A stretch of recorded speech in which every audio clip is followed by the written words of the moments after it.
हाल ही में हमारे महान देश के महान नॉन बायोलॉजिकल प्रधानमंत्री जी देश के सर्व न्यायाधीश के घर पर प्रकट हुए और उन्होंने सर्व न्यायाधीश और उनके फैमिली के साथ में गणपति जी की आरती की।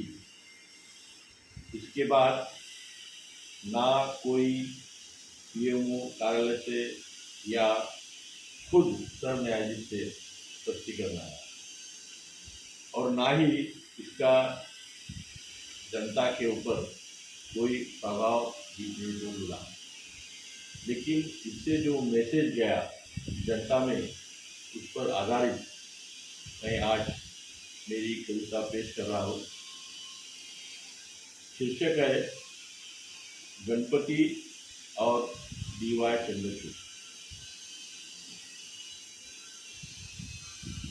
जैसे जिस तरह सर्व न्यायाधीश DY चंद्रचूड़ के घर पर मोदी जी का किया गया स्वागत, जिस तरह मोदी जी का चंद्रचूड़ DY चंद्रचूड़ के घर पे किया गया स्वागत, लगता है रिटायरमेंट के बाद में गंगा लगता है रिटायरमेंट के बाद में रंजन गोगोई जैसे चमकने वाली है उनकी किस्मत, चमकने वाली है उनकी किस्मत, चमकने वाली है। मोदी जी महाराष्ट्रियन पहराव पहनकर की गणपति की आरती। मोदी जी ने महाराष्ट्रियन पहराव पहनकर की गणपति की आरती। मुझे इसमें हस्ता कम और ज़्यादा लगती है। आने वाले भारत की विधानसभा की चुनावी राजनीति ये चुनावी राजनीति अगर न्यायालय के न्यायाधीशी करे न्यायालयीन आचार संहिता का उल्लंघन, अगर न्यायालय के न्यायाधीशी करे न्यायालयीन आचार संहिता का उल्लंघन, फिर कैसा ये न्यायालय करेंगे हमारे संविधान का संरक्षण, ये कैसा करेंगे हमारे न्यायालय का संरक्षण। ब्रिटिश कहते थे कि ब्राह्मणों को न्यायाधीश नहीं बनाना चाहिए क्योंकि उनमें नहीं होता है न्यायिक चरित्र। ब्रिटिश कहते थे कि ये ब्राह्मणों को न्यायाधीश नहीं बनाना चाहिए क्योंकि इनमें नहीं होता ये न्यायिक चरित्र। क्या DY चंद्रचूड़ सर्व न्यायाधीश नहीं जानते कसाई मोदी जी का चरित्र? ये कसाई मोदी जी का चरित्र, कसाई मोदी राष्ट्रपति, राज्यपाल, न्यायालय एवं सारे संवैधानिक संस्था पर है RSS का कब्जा है। RSS का कब्जा, ये बहुजनों हमारा सारा लूटा जा रहा है। अब तो तू समझ जा, अब तो तू समझ जा। गणपति तो हर साल बैठते हैं, गणपति तो एक बहाना है और हमें भी रिटायरमेंट के बाद रंजन गोगोई से बनना है, रंजन गोगोई से बनना है।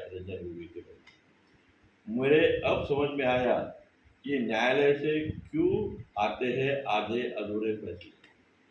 मेरे समझ में अब आया कि ये न्यायालय से क्यों आते हैं आधे अधूरे फैसले, क्योंकि न्यायपालिका और कार्यपालिका की साठगांठ की वजह से बुलंद है सरकार के हौसले, उदाहरण के तौर पर महाराष्ट्र की जनता ने चुनी हुई सरकार गिराई गई। ये गैर कानून, आमदारों को रिश्वत देकर 40 खोखे देकर उनको फोड़ा गया, ये भी गैर कानूनी। लेकिन आज तक सरकारें कानून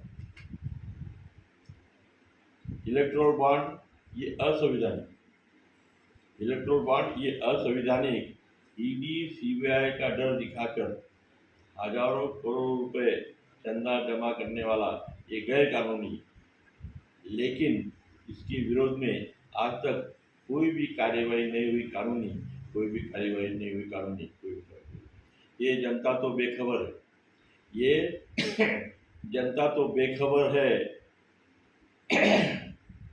धार्मिक कर्मकांड, धार्मिक कर्मकांड में लगातार डूबी है, लगातार डूबी है, लगातार। ये जनता तो बेखबर, ये जनता तो बेखबर धार्मिक कर्मकांड में डूबी है। ये सांस्कृतिक दहशतवाद, यह सांस्कृतिक दहशतवाद ही, सांस्कृतिक दहशतवाद ही राष्ट्रीय स्वयं संघ आरएसएस की खूबी है, आरएसएस की खूबी है, आरएसएस की खूबी है। धन्यवाद, थैंक यू वेरी मच।